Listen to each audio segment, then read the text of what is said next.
Hello and welcome students, स्वागत है आप सभी का एक नए एपिसोड में, एक नए लेक्चर में। और आज के इस एपिसोड में हम लोग बात करने वाले हैं एक्सपेरिमेंटल डिजाइन के बारे में। ठीक है, जैसा कि आप जानते हैं हम लोग डिस्कस कर रहे हैं रिसर्च मेथोडोलॉजी एंड स्टैटिस्टिक्स और हम लोग पहुंचे हैं एक्सपेरिमेंटल डिजाइन की ओर। ठीक है, और आज के इस एपिसोड में हम लोग एक्सप्लोर करने वाले हैं कि एक्सपेरिमेंटल डिजाइन क्या होता है। इससे पहले हम लोग समझेंगे कि रिसर्च क्या होता है। ठीक है, रिसर्च क्या होता है, इसके बाद हम लोग समझेंगे कि एक्सपेरिमेंटल डिजाइन क्या होता है, या फिर की टर्म्स क्या होते हैं एक्सपेरिमेंटल डिजाइन के अंतर्गत, या एक रिसर्च के अंतर्गत क्या होते हैं, और why experimental design is important and basic structure and notation के बारे में बेस एपिसोड में डिस्कस करने वाले हैं। तो ये रहा लेक्चर का ओवरव्यू। लेक्चर का जो भी है हम ये सारे टॉपिक्स इस एपिसोड में कवर करने वाले हैं। तो चलिए आगे बढ़ते हैं और डिस्कस करते हैं एक एक टॉपिक करके। तो दोस्तों, अगर आप इस चैनल पर नए हैं तो चैनल को सब्सक्राइब कर दीजिएगा, वीडियो को लाइक कर दीजिएगा, दोस्तों के पास शेयर कर दीजिएगा। जैसा कि आप जानते हैं इस चैनल पे ऑल ओवर नेट साइकोलॉजी से रिलेटेड एपिसोड्स वीडियोस देखने को मिलते हैं, जो कि आपको काफी हेल्प करते हैं किसमें, नेट साइकोलॉजी के एग्जाम में। ठीक, तो चलिए आगे बढ़ते हैं और सबसे पहले नंबर पे हम लोग सोचते हैं रिसर्च और एक्सपेरिमेंट क्या होता है, एक्सपेरिमेंट क्या होता है। ठीक है, जैसे मान के चलिए कोई भी रिसर्च किसी भी फील्ड में तब होता है जब वहां पे कुछ समस्याएं होती हैं और उस समस्या को समाधान करने के लिए क्या होता है, रिसर्च किया जाता है। रिसर्चर्स अपना जो है कॉज एंड इफेक्ट रिलेशनशिप को स्टेब्लिश करते हैं कि क्या कारण है और इसका क्या इफेक्ट आ रहा है समस्या में, या किस प्रकार की न्यू इंफॉर्मेशन, न्यू आइडियाज को डिस्कवर करने की बात चल रही है। तो ये समझिए कि रिसर्च क्या होता है। Research simply cause and effect relationship को स्टेब्लिश किया जाता है सबसे पहले नंबर पे, और यहाँ पे कि इफेक्ट को देखा जाता है, प्रभाव को देखा जाता है कि कैसा इफेक्ट है, कैसा प्रभाव आ रहा है। ठीक, या फिर रिसर्च किसी न्यू थ्योरीज डेवलपमेंट में काम आता है, या फिर किसी नए आइडिया को इनहेंस करना है तो वहां पे रिसर्च किया जाता है। ठीक है, सो ये बेसिक रिसर्च होता है। बेसिक रिसर्च आप यह समझिए कि रिसर्च एक ऐसी प्रोसीजर होती है, एक ऐसी प्रक्रिया होती है जिसके अंतर्गत कॉज एंड इफेक्ट रिलेशनशिप को रिसर्चर जो होते हैं आइडेंटिफाई करते हैं। अगर हम बात करते हैं रिसर्च की, तो रिसर्च कहाँ से शुरू होता है। फर्स्ट स्टेप इसका क्या होता है, क्वेश्चन से शुरू होता है, यानी कोई समस्या से शुरू होता है। यानी कि अगर कोई समस्या है उसका समाधान चाहिए तो क्या करना पड़ेगा, रिसर्च करना पड़ेगा। अब जैसे मान के चलिए एक कॉज एंड इफेक्ट रिलेशनशिप को अगर हम बात करते हैं तो क्या इंडिपेंडेंट वेरिएबल और डिपेंडेंट वेरिएबल को प्रभावित करता है। यानी कि मान के चलिए कोई इंडिपेंडेंट वेरिएबल है और कुछ और वेरिएबल है, कई प्रकार के वेरिएबल हो सकते हैं, तो वो वेरिएबल आपस में कैसे इफेक्टेड हैं, क्या क्या रिलेशनशिप है उनके में। ठीक है, तो रिसर्चर यह जानना चाहता है कि कोई इंडिपेंडेंट वेरिएबल है और उसका प्रभाव डिपेंडेंट मतलब कि डिपेंडेंट वेरिएबल को कैसे प्रभावित करता है। ठीक है, उसके इफेक्ट को जानना चाहता है। अब यहाँ पे क्या है कि formulate hypothesis second first step, इसमें क्या किया जाएगा, कोई समस्या होगी, समाधान निकाला जाएगा। ठीक, अब क्या होगा कि इस समाधान से रिलेटेड कोई कल्पना तो की जाएगी, कोई परिकल्पना तो की जाएगी कि ऐसा हो सकता है, वैसा हो सकता है। तो सेकंड स्टेप यहाँ पे क्या होता है, फॉर्मुलेट हाइपोथेसिस। ठीक, प्रिडिक्शन एक तरीके से दिया जाएगा कि ये ऐसे ना होकर के ऐसे हो सकता है, या ऐसे इफेक्ट को रिप्रेजेंट करेगा। ठीक है, तो कोई भी परिकल्पना इसके अंतर्गत आ जाती है। ठीक, अब क्या होगा कि यहाँ पे वेरिएबल को आइडेंटिफाई किया जाएगा। वेरिएबल हम लोगों ने बहुत तरीके का डिस्कस किया था। तो यहाँ पे क्या आ जाएगा, थर्ड स्टेप, वेरिएबल को आइडेंटिफाई करना, तो वेरिएबल को आइडेंटिफाई किया जाएगा। ठीक, मान के चलिए इंडिपेंडेंट वेरिएबल क्या है, डिपेंडेंट वेरिएबल क्या है, और यहाँ पे कंट्रोल्ड वेरिएबल क्या है, यानी कि जो एकदम स्थिर है, जिसको नियंत्रित किया जा सकता है। अब वैसे वेरिएबल को मतलब क्या है। ये सारे प्रोसीजर्स होकर के जब आगे गुजरता है तो अब यहाँ पे एक्सपेरिमेंटल डिजाइन को मतलब क्या किया जाता है, सिलेक्ट किया जाता है कि किस एक्सपेरिमेंटल डिजाइन को वहाँ पे मतलब कि एक्वायर किया जाए, किस एक्सपेरिमेंटल डिजाइन को मतलब वहां पे रखा जाए और रिसर्च किया जाए। ठीक, अब यहाँ पे क्या हो जाएगा, जब मान के चलिए रिसर्चर अपने एक्सपेरिमेंटल डिजाइन को डिजाइन कर लेगा, ठीक है, वहां पे रिसर्च कैसे करना है एक फ्रेमवर्क को चुन लेगा, तो क्या करेगा कि आगे जाकर के उसको रिसर्च करेगा। तो यह समझिए कि रिसर्च को फॉर्मुलेट करने के लिए, रिसर्च को एक स्ट्रक्चर में मतलब रेगुलेट करने के लिए जो डिजाइन किया जाता है उसको, उसी को हम क्या कह देते हैं, एक्सपेरिमेंटल डिजाइन कह देते हैं। ठीक है, तो यहाँ पे जैसे मान के चलिए बहुत सारे एक्सपेरिमेंटल होते हैं, फ्रेमवर्क होते हैं एक्चुअली, अगर गाइस देखा जाए तो ट्रू हो जाता है, क्वासी हो जाता है, रिपीटेड हो जाता है। ये सारे जो एक्सपेरिमेंटल डिजाइन होते हैं, एक ब्लूप्रिंट होता है, ठीक, एक फ्रेमवर्क होता है, जिस एक पैरामीटर होता है जिसके क्राइटेरिया में हम लोग रह करके रिसर्चर्स रह करके उसको रिसर्च करते हैं। अब नेक्स्ट स्टेप क्या होगा, असाइन पार्टिसिपेंट्स। अब पार्टिसिपेंट्स को असाइन किया जाता है, रैंडम असाइनमेंट और ग्रुपिंग किया जाएगा कि क्या वेरिएबल्स वहां पे हैं और किस प्रकार से रैंडमाइजेशन की प्रोसीजर को वहां पे कंप्लीट किया जाएगा। ठीक, अब वहां पे क्या किया जाएगा, अब इंडिपेंडेंट वेरिएबल पे क्या किया जाएगा, ट्रीटमेंट किया जाएगा, यानी कि जो वेरिएबल्स हैं उनको मैनिपुलेट किया जाएगा। अब मैनिपुलेशन से यह पता लगेगा कि क्या वहां पे चीजें निकल के आ रही है सामने, कैसा इफेक्ट निकल के आ रहा है सामने।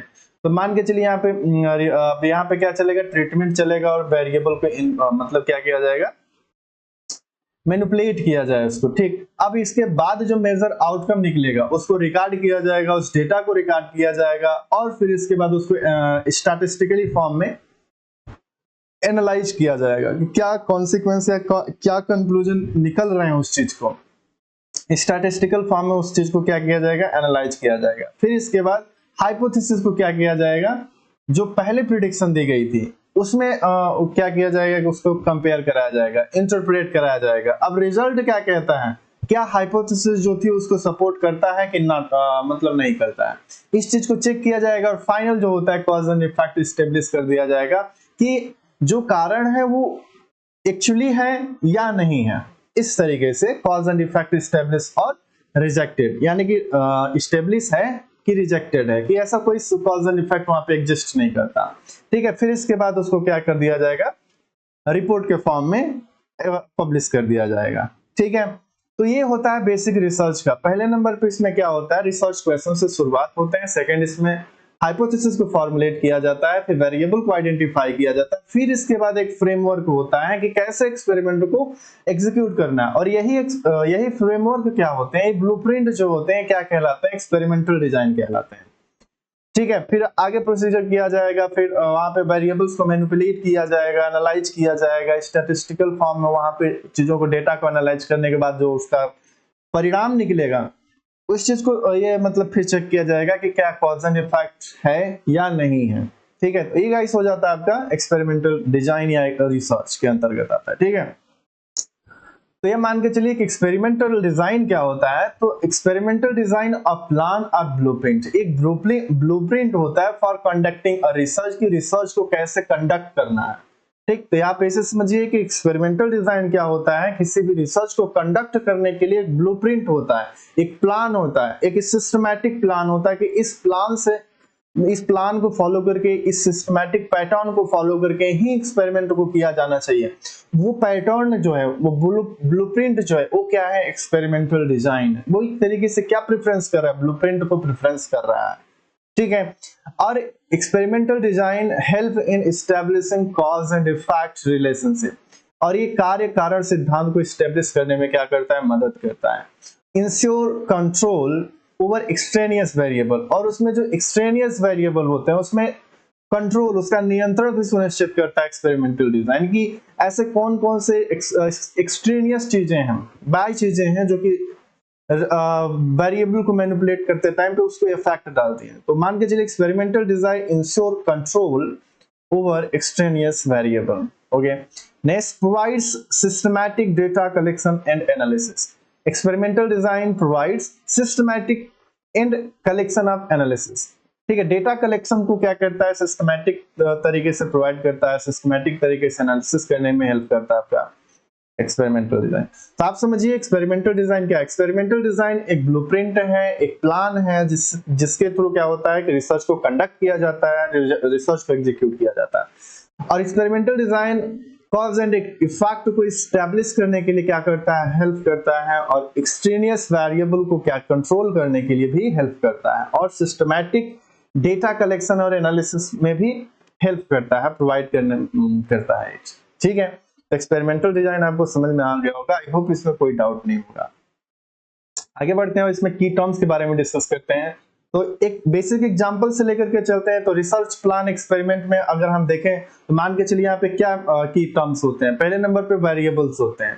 ठीक, सो आइडेंटिफाई इंडिपेंडेंट वेरिएबल, ठीक, जिसे रिसर्चर्स मैनिपुलेट करता है। इंडिपेंडेंट वेरिएबल जिसे रिसर्चर्स मतलब क्या करता है, मैनिपुलेट करता है। टीचिंग मेथड क्या है, एक तरीके से इंडिपेंडेंट वेरिएबल है जिसको मैनिपुलेट किया जा सकता है। ठीक, इंडिपेंडेंट वेरिएबल और जो आइडेंटिफाइड डिपेंडेंट वेरिएबल मतलब क्या होगा, वहां पे जो वेरिएबल्स हैं, इंडिपेंडेंट वेरिएबल, डिपेंडेंट वेरिएबल और कंट्रोल्ड वेरिएबल, जितने भी प्रकार के क्या हैं वेरिएबल्स हैं, ये इसके की टर्म्स हो जाते हैं। ठीक, फिर इसके बाद रेंडमाइजेशन हो जाता है, पार्टिसिपेंट को रैंडम तरीके से असाइन करना है कि बायस तरीके से असाइन करना है। ठीक, फिर इसके बाद उसको किस प्रकार से ग्रुप में कन्वर्ट करना है, एक्सपेरिमेंटल ग्रुप में कन्वर्ट करना है, ठीक है, कैसे कंट्रोल ग्रुप में कन्वर्ट करना है। ठीक है, एक्सपेरिमेंटल ग्रुप वो होता है जिसके अंतर्गत एक्सपेरिमेंट को किया जाता है, सब कंट्रोल किया जाता है, मैनिपुलेट किया जाता है। ठीक है, और कंट्रोल्ड ग्रुप को एक तरीके से नॉन ट्रीटमेंट ग्रुप भी कहा जाता है। ठीक, फिर इसके बाद क्या हो जाएगा कि एक्सपेरिमेंट को क्या किया जाएगा, कंडक्ट किया जाएगा और इंडिपेंडेंट और वेरिएबल, ठीक है, अप्लाई कर दिया जाएगा, मेजर किया जाएगा डिपेंडेंट वेरिएबल को, और एक तरीके से क्या हो जाएगा, डेटा को एनालाइज किया जाएगा। तो ये मेन की कंपोनेंट्स होते हैं। मान के चलिए वहां पे वेरिएबल्स की टर्म्स के अंतर्गत आ जाएंगे, रेंडमाइजेशन आ जाता है, ग्रुप यानी कि एक्सपेरिमेंटल ग्रुप, कंट्रोल ग्रुप, और फिर उसके बाद एक्सपेरिमेंट को कंडक्ट किया जाता है, एनालिसिस किया जाता है। ठीक है, मान की टर्म्स में क्या आ जाएंगे, इंडिपेंडेंट वेरिएबल आ जाएंगे, द फैक्टर वी मैनिपुलेट, जिसको मैनिपुलेट किया जाता है। ठीक है, और डिपेंडेंट वेरिएबल आ जाएंगे इसके अंतर्गत। डिपेंडेंट वेरिएबल क्या होते हैं, ये भी इसी के अंतर्गत आते हैं सारे।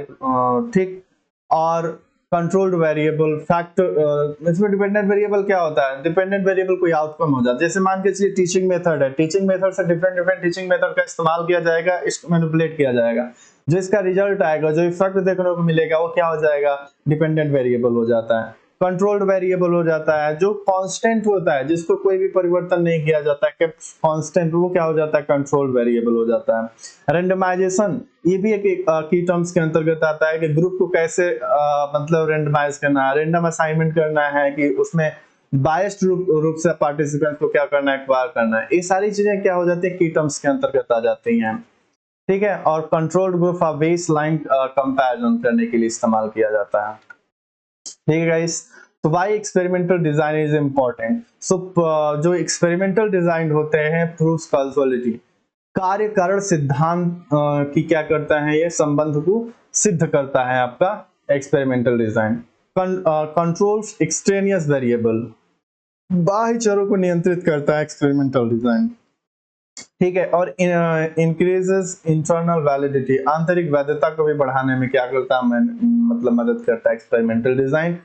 Gives a structured framework for research, अनुसंधान के लिए एक संरचित ढांचा प्रदान करता है एक्सपेरिमेंटल डिजाइन। सो ये कुछ इंपॉर्टेंस पॉइंट हैं जिसके लिए एक्सपेरिमेंटल डिजाइन की इंपॉर्टेंस बढ़ जाती है। ठीक है गाइस, अब हम बेसिक नोटेशन की बात करें, बेसिक स्ट्रक्चर नोटेशन की बात करें, तो इसमें जो सिंबल यूज होते हैं, आर, ये क्या होता है, रैंडम असाइनमेंट को रिप्रेजेंट करता है, एक्स जो होता है ट्रीटमेंट या इंटरवेंशंस को प्रेजेंट करता है, और ओ जो होता है ऑब्जर्वेशन या मेजरमेंट को रिप्रेजेंट करता है। ठीक है, तो बेसिक सिंबल नोटेशन है, सिंबल स्ट्रक्चर नोटेशन है, आप इसको याद रखिएगा। ठीक है, तो गाइस आज के इस एपिसोड में हम लोगों ने एक्सपेरिमेंटल डिजाइन को डिस्कस किया है, रिसर्च को डिस्कस किया है, और नेक्स्ट एपिसोड में हम लोग इसी टॉपिक को आगे लेकर के चलेंगे।